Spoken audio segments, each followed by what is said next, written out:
ابراہیم علیہ السلام نے اللہ تعالی سے یہ دعا مانگی تھی، اے ہمارے پروردگار، میں نے اپنی کچھ اولاد اس بے کھیتی کے جنگل میں تیرے حرمت والے گھر کے پاس بسائی ہے۔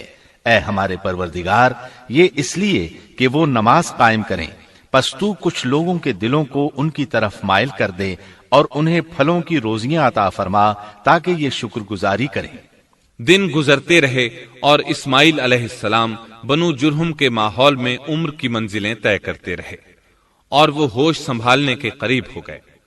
ابراہیم علیہ السلام ہر سال 1-2 بار اپنے گھرانے کی دیکھ بھال کے لیے چکر لگاتے تھے۔ جب اسماعیل علیہ السلام نے ہوش سنبھالا تو ایک بار پھر ایک عظیم آزمائش کا وقت آ گیا۔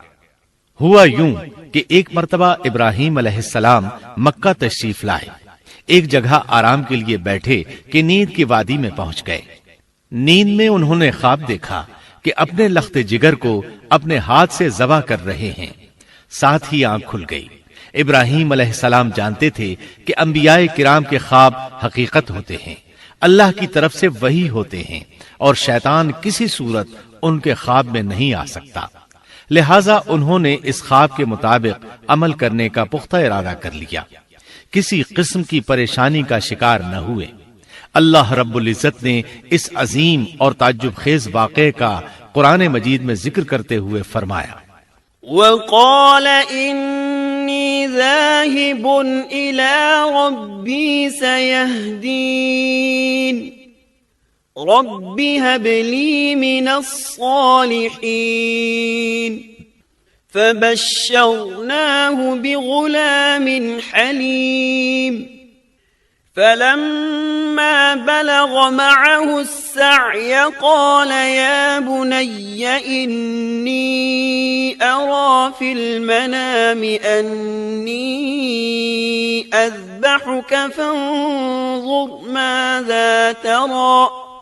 اور ابراہیم نے کہا، میں تو ہجرت کر کے اپنے پروردگار کی طرف جانے والا ہوں، وہ ضرور میری رہنمائی کرے گا۔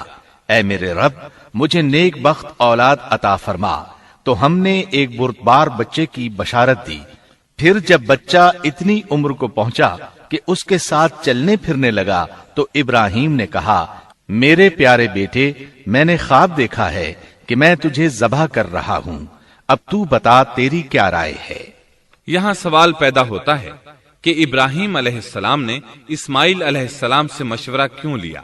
وہ چاہتے تو اسماعیل کو سوتے میں ذبح کر دیتے، اس طرح اللہ کا حکم بجا لاتے۔ وہ بیٹے کے پاس کیوں گئے اور ان سے مشورہ کیوں لیا؟ جی ہاں، یہ مسئلہ یاد رکھنے کے قابل ہے کہ ہر مسلمان پر لازم ہے کہ وہ اپنے دوسرے مسلمان بھائی کو اجر و ثواب میں شامل کرنے کی کوشش کرے۔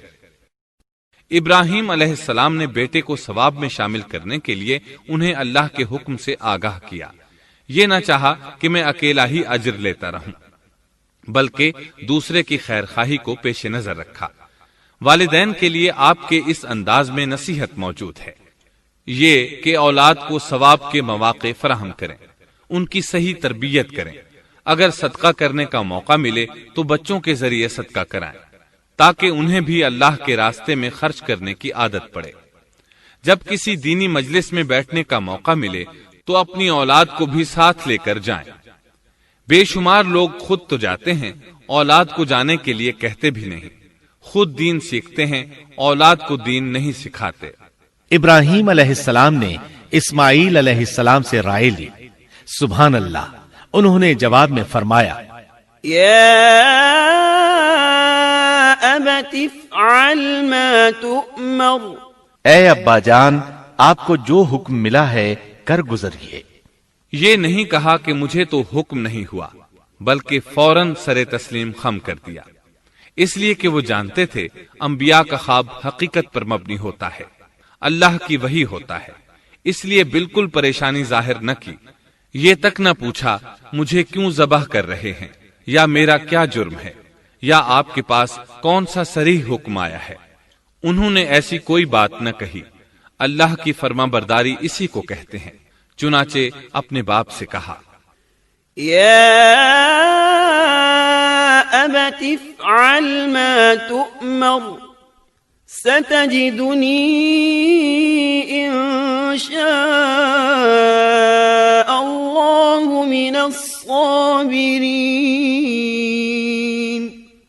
اے ابا جان، آپ کو جو حکم ہوا ہے اس کو کر گزریے، انشاءاللہ آپ مجھے صبر کرنے والوں میں پائیں گے۔ علماء کرام فرماتے ہیں اس جملے سے ان کا انتہائی ادب اور احترام شامل ہے، اور اس میں زبردست توکل موجود ہے۔ یہ نہیں کہا کہ آپ مجھے صبر کرنے والوں میں سے پائیں گے، بلکہ آپ نے اللہ کی مشیت کو جملے میں شامل کیا اور فرمایا انشاءاللہ آپ مجھے صبر کرنے والوں میں سے پائیں گے۔ لہٰذا مسلمانوں کو دھوکے میں نہیں پڑنا چاہیے۔ یہ نہ کہے میں سفر کروں گا، میں فلاں کام کروں گا، میں فلاں کام کے کرنے کی طاقت رکھتا ہوں، بلکہ یوں کہے اللہ نے چاہا تو میں سفر کروں گا، اللہ نے چاہا تو فلاں کام کروں گا۔ اپنے علم اور طاقت کے دھوکے میں پڑنا سراسر نادانی ہے۔ ہر چیز کا تعلق اللہ سے قائم کرے، جیسا کہ اللہ تعالیٰ فرماتے ہیں وَلَا تَقُولَنَّ لِشَيْءٍ إِنِّي فَاعِلٌ ذَلِكَ غَدًا إِلَّا أَن يَشَاءَ اللَّهُ، اور ہرگز کسی کام پر یوں نہ کہنا کہ میں اسے کل کروں گا، مگر ساتھ ہی انشاءاللہ کہہ لینا۔ اپنی زبان کو اللہ کے ذکر سے سجا کر رکھو اور ہمیشہ اپنے معاملات کو اللہ کی طرف لوٹاؤ۔ بہرحال باپ بیٹا دونوں ہی مصمم ارادے کے ساتھ اللہ کا حکم پورا کرنے کے لیے پیش ہو گئے۔ اسماعیل علیہ السلام نے اپنے والد محترم سیدنا ابراہیم علیہ السلام سے کہا جب آپ مجھے ذبح کرنے لگیں تو میری پیشانی کو زمین پر رکھ دیجیے گا تاکہ آپ کو میرا چہرہ نظر نہ آئے اور کہیں آپ کے ہاتھ رک نہ جائیں، چہرہ دیکھ کر آپ پر شفقت پدری غالب نہ آ جائے۔ اب ابراہیم علیہ السلام نے بیٹے کی پیشانی پکڑ کر زمین پر لٹا دیا، جیسا کہ اللہ تعالیٰ نے فرمایا فَلَمَّا أَسْلَمَا وَتَلَّهُ لِلْجَبِينِ، جب دونوں مطیع ہو گئے اور ابراہیم نے اسے پیشانی کے بل لٹا دیا۔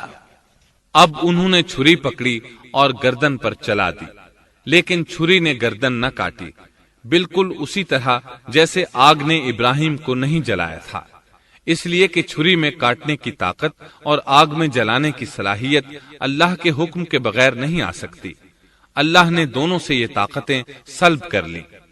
اب ابراہیم زور لگا رہے ہیں، ادھر اسماعیل علیہ السلام کہہ رہے ہیں ابا جان جلدی کیجیے، چھری چلائیے۔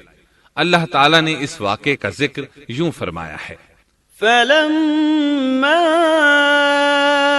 أَسْلَمَا وَتَلَّهُ لِلْجَبِينِ،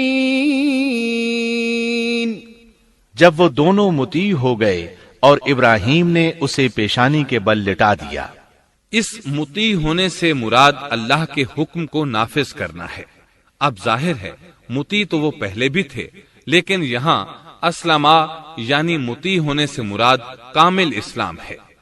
نہایت واضح اور حقیقی اسلام مراد ہے، اس لیے کہ کامل اسلام وہی ہوتا ہے جس میں بغیر کسی تردد اور توقف کے اللہ کے امر اور نہی کی تصدیق کی جائے۔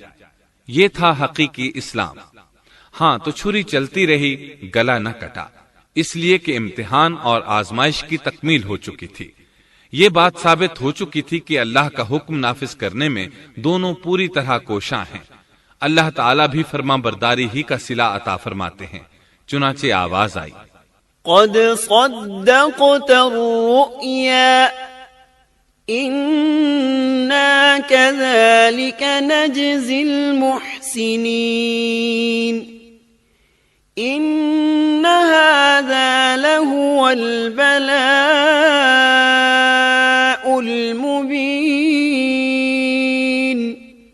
ہم نے اسے پکارا اے ابراہیم تو نے خواب کو سچ کر دکھایا، یقیناً ہم اسی طرح نیکوکاروں کو جزا دیا کرتے ہیں، یقیناً یہ ایک کھلی آزمائش تھی۔ تاریخ کا ایک عظیم ترین امتحان اور کڑی آزمائش دنیا کو آج بھی حیرت میں ڈال دیتی ہے۔ کون ہے جو بیٹے کو ذبح کرنے پر تیار ہو جائے، خاص طور پر اس صورت میں جب اولاد بھی اکلوتی ہو، جس کی وجہ سے 86 سال کے بعد آنگن میں بہار آئی ہو۔ پھر اس کی قربانی کا بھی واضح حکم نہیں دیا گیا تھا، اشارتاً خواب میں رہنمائی کی گئی تھی۔ آپ کہہ سکتے تھے یہ قتل اور سنگین جرم ہے، کہہ سکتے تھے اپنے بیٹے کو کس جرم میں قتل کروں، لیکن آپ نے بغیر کسی تعامل کے سر تسلیم خم کر دیا اور اس عظیم امتحان میں کامیاب ہوئے۔ اللہ فرماتے ہیں وَإِبْرَاهِيمَ الَّذِي وَفَّى، اور ابراہیم وہ ہیں جنہوں نے وفاداری کی۔ اس آیت میں یہ نہیں بتایا گیا کہ کس چیز میں وفاداری کی، اس لیے کہ وہ تو ہر معاملے میں مکمل طور پر وفاداری کا مظاہرہ کر چکے تھے۔ آگ میں ڈالے جانے والا معاملہ، بیوی اور بچے کو لق و دق میدان میں چھوڑ آنے کا معاملہ، پھر ذبح کا امتحان، تعمیر بیت اللہ کی مشقت، غرض ہر معاملے میں وفادار تھے، حتیٰ کہ اپنا مال اللہ کے راستے میں خرچ کرنے میں اس قدر وفادار کہ ابو زیفان کے لقب سے مشہور ہو گئے۔ اس کا معنی ہے مہمان نواز۔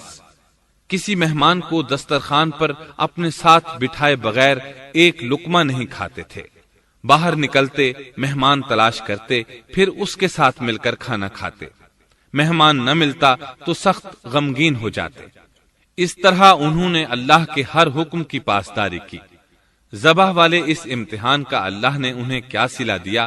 اللہ فرماتے ہیں وَفَدَيْنَاهُ بِذِبْحٍ عَظِيمٍ، ہم نے اسے عظیم ذبیحے کا بدلہ عطا کیا۔ ہاں تو ہم بتا رہے تھے چھری نے گلا نہ کاٹا۔ ایسے میں ابراہیم علیہ السلام نے ایک آواز سنی، آواز پیچھے سے آئی تھی۔ انہوں نے مڑ کر دیکھا، جبریل علیہ السلام نظر آئے۔ وہ آسمان سے ایک مینڈھا لے کر آئے تھے، دنیا کے مینڈھوں میں سے نہیں بلکہ جنت کا مینڈھا لائے تھے۔ سیدنا عبداللہ بن عباس رضی اللہ عنہما سے روایت ہے کہ وہ مینڈھا جنت میں 40 سال تک چرتا رہا۔ سفید رنگ، کشادہ آنکھوں، خوبصورت سینگوں والا حسین و جمیل مینڈھا تھا۔ بہرحال یہ ابراہیم علیہ السلام کی وفاداری کا بدلہ تھا جو اسماعیل علیہ السلام کے فدیے میں دیا گیا، اور پوری امت مسلمہ کے لیے حکم ہو گیا کہ اللہ کی رضا کے لیے قربانی اور ہدی پیش کرتے رہیں۔ کعبے کے پاس حرم الہی میں ہر سال یہ سنت ادا کی جاتی ہے، اور ان کے ساتھ ساتھ پوری زمین کے تمام خطوں پر بسنے والے مسلمان بھی اس عظیم فرمانبرداری کی علامت کے طور پر قربانیاں پیش کرتے ہیں۔ مینڈھے کے ذکر کا مطلب یہ ہے کہ ہم سنت ابراہیمی پر گامزن ہو جائیں۔ یہ مینڈھا ہمیں اللہ کے لیے قربانی کا سبق دیتا ہے۔ ہمیں چاہیے سنت ابراہیمی کی اقتدا کرتے ہوئے ہم اپنی جانوں، اپنی اولاد اور اپنے مالوں کو اللہ کی راہ میں قربان کرنے کے لیے تیار ہو جائیں۔ اللہ تعالیٰ فرماتے ہیں وَفَدَيْنَاهُ بِذِبْحٍ عَظِيمٍ وَتَرَكْنَا عَلَيْهِ فِي الْآخِرِينَ سلام على إبراهيم كذلك نجزي المحسنين إنه من عبادنا المؤمنين۔ اور ہم نے اسے عظیم ذبیحہ عطا کیا، اور ہم نے اس کا پچھلوں میں ذکر خیر چھوڑا۔ سلامتی ہو ابراہیم پر، اسی طرح ہی ہم نیکوکاروں کو جزا دیتے ہیں، یقیناً وہ ہمارے مخلص بندوں میں سے تھا۔ اور اسی طرح اللہ فرماتے ہیں وَبَشَّرْنَاهُ بِإِسْحَاقَ نَبِيًّا مِّنَ الصَّالِحِينَ، اور ہم نے اسے نیکوکار نبی اسحاق کی ولادت کی خوشخبری سنائی۔ یہ خوشخبری فلسطین کی طرف واپس لوٹنے کے بعد سنائی گئی۔ ایک اکلوتے بیٹے کی قربانی کے لیے تیار ہو جانے کے صلے میں اور سارہ علیہ السلام کی عظمت اور تکریم کے مد نظر اللہ تعالی نے اسحاق کی خوشخبری سنا دی۔ یہ آیت ذبح کے واقعے کے بعد اللہ تعالی نے ذکر فرمائی ہے، اس لیے معلوم ہوا پچھلی آیات میں اسحاق کے علاوہ کسی اور بیٹے کا ذکر ہوا ہے، اور وہ اسماعیل علیہ السلام ہی تھے، جبکہ یہودی روایات میں اسحاق علیہ السلام کو ذبیح قرار دیا جاتا ہے۔ یہ بالکل غلط ہے۔ ذبح کے واقعے کے بعد اسحاق علیہ السلام کی بشارت مل رہی ہے، پھر بھلا وہ پیدا ہونے سے پہلے ہی ذبیح کیسے بن گئے؟ اس لیے یہ قطعی بات ہے کہ اسماعیل علیہ السلام ہی ذبیح ہیں۔ اس کے کئی اور بھی دلائل ہیں جن کے ذکر کرنے کا یہاں موقع نہیں۔